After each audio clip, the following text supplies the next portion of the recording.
হিমেল হাওয়ায় খুচরো বিকেল শেষ হলে খানিক সন্ধে বুকে রেখো, বসপা ভ্যালির শেষ গ্রামটির ডাকনামটি ধরে রেখো। নেচার্স কলিং মির নতুন একটা এপিসোডে আমাদের সমস্ত দর্শক বন্ধুদেরকে ভীষণভাবে শুভেচ্ছা, অভিনন্দন এবং স্বাগত।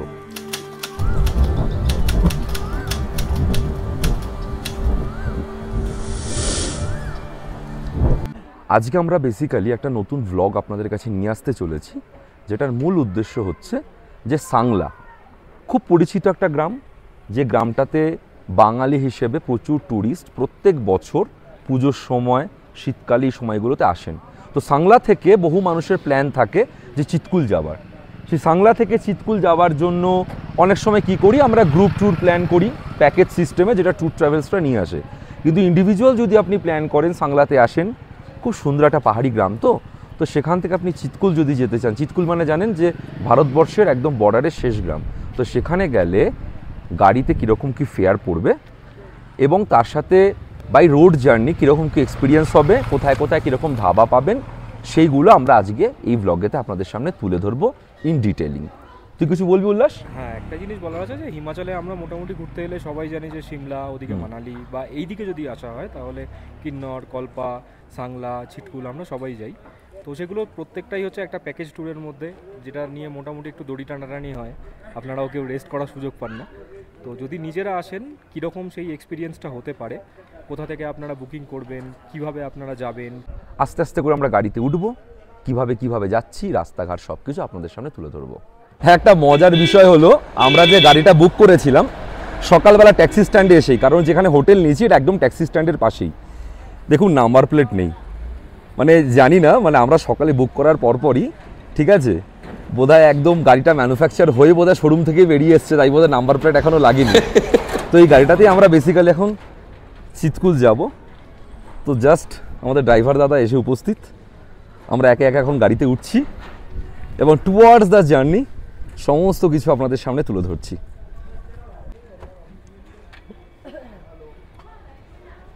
তুই পেছনে বসবি তো? বসে যা। গাড়িটা এসে থেমেছে হচ্ছে একদম ঠিক পিডব্লিউডি যে বাংলোটা আছে, যেখানটা, যার অপোজিটে আমাদের হোটেলটা আমরা নিয়েছিলাম, ঠিক পিডব্লিউডি বাংলোর ঠিক সামনেই ট্যাক্সি স্ট্যান্ড, ওখান থেকেই আমাদের গাড়ি আমাদেরকে পিক আপ করছে। গাড়ি আমাদের ছেড়ে দিয়েছে, জার্নি অলমোস্ট স্টার্ট।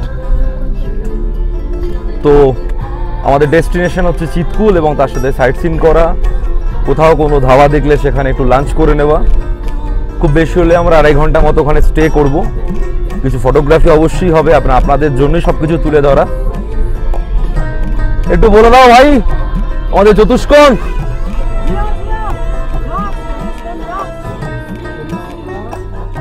ये হচ্ছে আমাদের ড্রাইভার দাদা। আপনার নাম কি? দীপু দাদা। তো আমরা স্ক্রিনের মধ্যে দাদার নাম্বার শেয়ার করে দেবো, আপনারা এলে দাদার সাথে কন্ট্যাক্ট করে নিতে পারবেন। যে ফেয়ারে আমরা যাচ্ছি অলমোস্ট, আর সেখান থেকে একটু প্লাস মাইনাস তো হতেই পারে সিজন টাইম ওয়াইজ, তো সেই মতো আপনারা প্ল্যান করতেই পারেন ইন্ডিভিজুয়ালি এলে, কারণ এই ব্লগটা টোটালি করা যারা ইন্ডিভিজুয়ালি প্ল্যান করছেন শুধুমাত্র তাদের জন্য।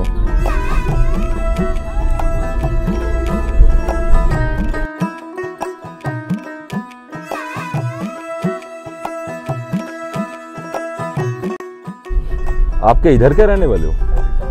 अच्छा, बता सांगला भाई। Okay okay. घर पे कौन कौन है? बीबी है? अच्छा, बच्चा भी होगा ना? कितने उम्र है? नहीं आपका बच्चे का? अच्छा अच्छा अच्छा। अभी टूरिस्ट का कितना प्रेशर है अभी दुर्गा पूजा का टाइम पे? बंगाली तो ज्यादा आते हैं ना यहाँ पे दुर्गा पूजा के बाद में। हाँ, प्रेशर है अभी गाड़ी का बुकिंग का? हाँ हाँ, ठीक ठीक। यहाँ से ही तो मैक्सिमम एक्सपोर्ट वगैरह होता है ना, सांगला से ही। Right right.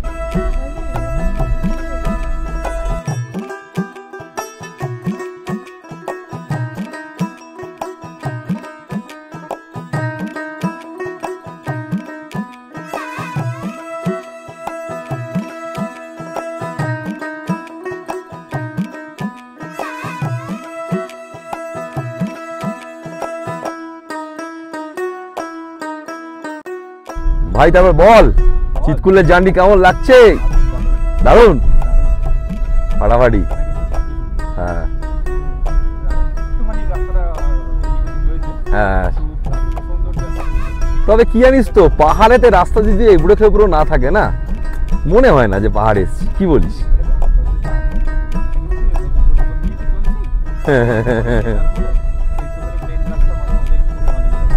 আশায় বাঁচে চাষা।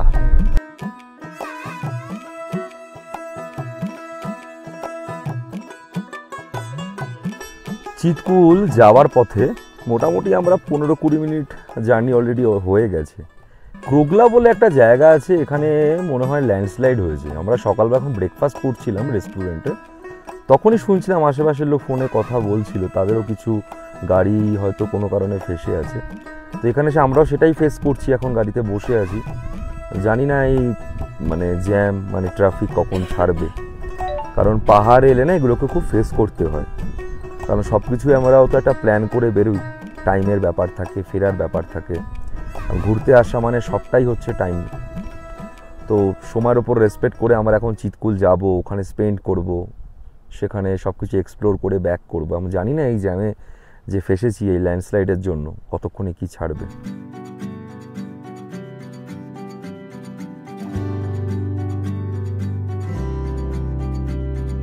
छोटी छोटी राहें मिलके कहीं दूर दूर मंजिल पर जाएगी, कभी छाँव छाँव कहीं धूप सताएगी।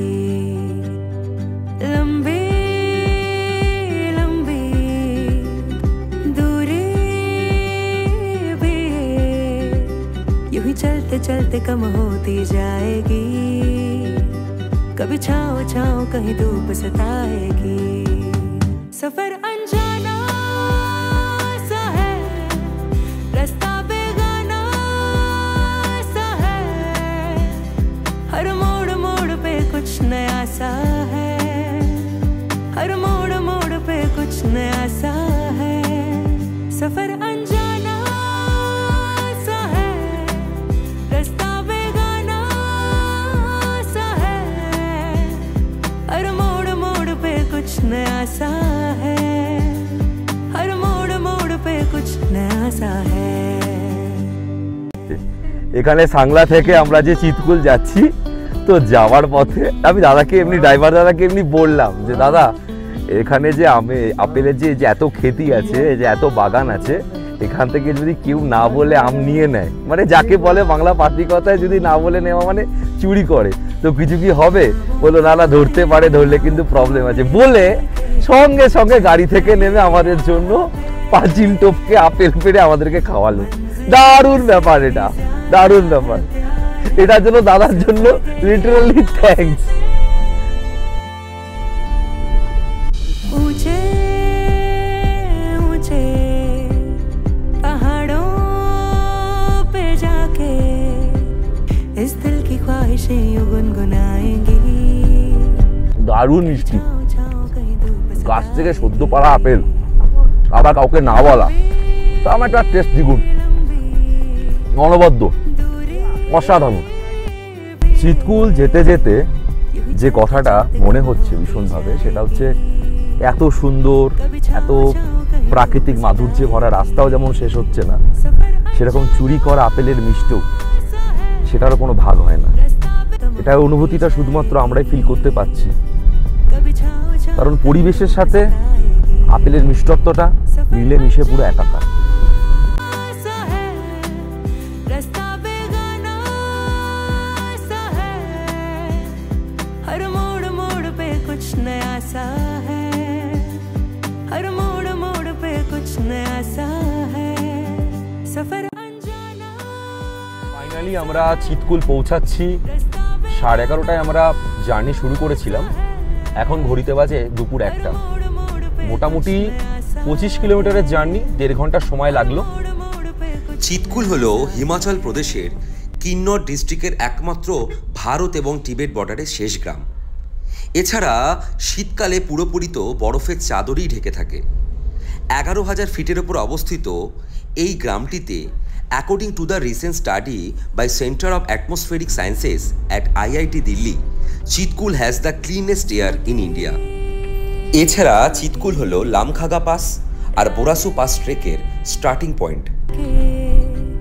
कहीं दूर दूर मंजिल पर जाएगी, कभी छाँव छाँव कहीं धूप से। এই জায়গাটি হলো এদের এন্ট্রেন্স গেট চিতকুলের, এবং বলা যেতে পারে এটাই পার্কিং লট। এখানে গাড়ি রেখে আমরা আস্তে আস্তে সমস্ত দিক এক্সপ্লোর করতে করতে বাসপা রিভার বেডের দিকে যাব। চিতকুলে পৌঁছে এখন আমরা চিতকুলের যে ভিলেজটা আছে চারিধারে ভর্তি হোমস্টে, কত রকম হোমস্টে, কত রকম নানা রকম রেঞ্জের, আর তার পেছনে এত সুন্দর সিনিক বিউটি। মানে এখানে যদি দুদিন থাকার যায় মন মেজাজ একদম যাকে বলে সতেজ হয়ে যাবে। আমরা রাস্তা ধরে জায়গাটাকে এক্সপ্লোর করছি। সুন্দরী গ্রাম, মানে একদম ছবির মতো, মানে মনে হচ্ছে যেন আর্ট পেপারে কেউ রং তুলি দিয়ে যাকে বলে লিটারালি এঁকে দিয়েছে।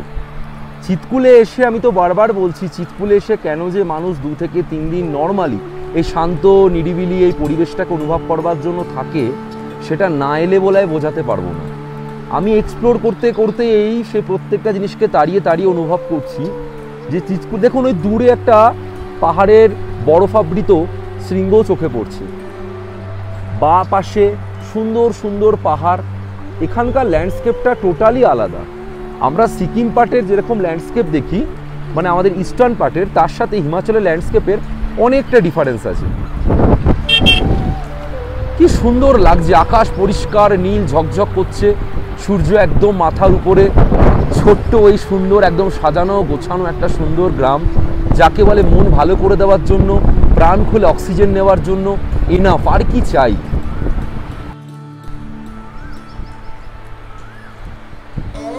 অলগো ক্যাম্পস অ্যান্ড ক্যাফে চিতকুল বলে একটা স্পট আছে, এখানে কটেজে ভর্তি। এখানে আপনি নানা রকম রেঞ্জের আপনি কটেজ পর্যন্ত পেয়ে যাবেন।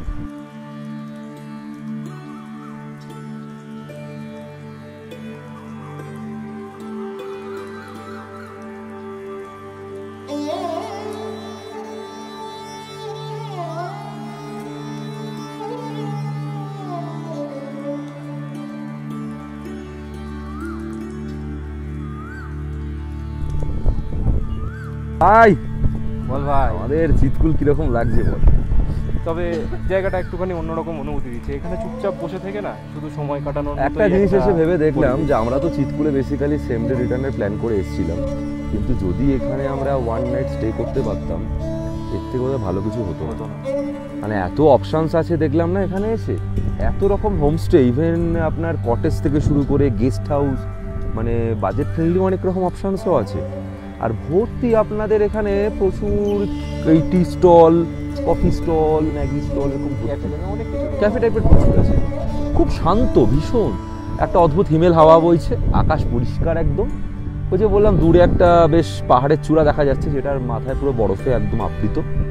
আর জায়গাটার আশেপাশে যেখানটা আমরা আছি রিভার বেড বলা যেতে পারে, কেউ নেই। একটা ছোট্ট দেখুন, এ দেখুন পেছনে একটা ছোট্ট ক্যাফেতে আমরা এখন কফি খাবো।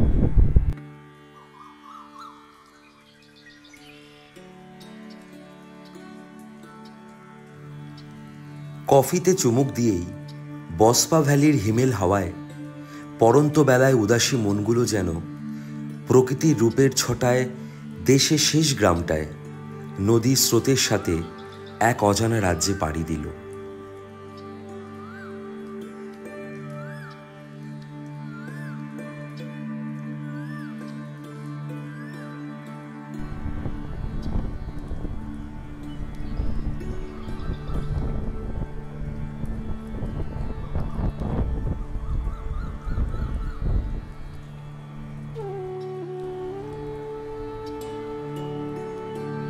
এত মায়াবী আর শান্ত লাগছিল যে পাখির ডাক, হাওয়ার গুনগুন আর একই হিমাচলি পোশাকে একসাথে অলস পাগুলো কত নিশ্চিন্তে অনুরণনের আড্ডায় গাড়িতে ফিরতেই গেল ভুলে। কারণ তখনও চতুষ্কোণের মন পড়ে মিষ্টি গ্রাম চিতকুলে।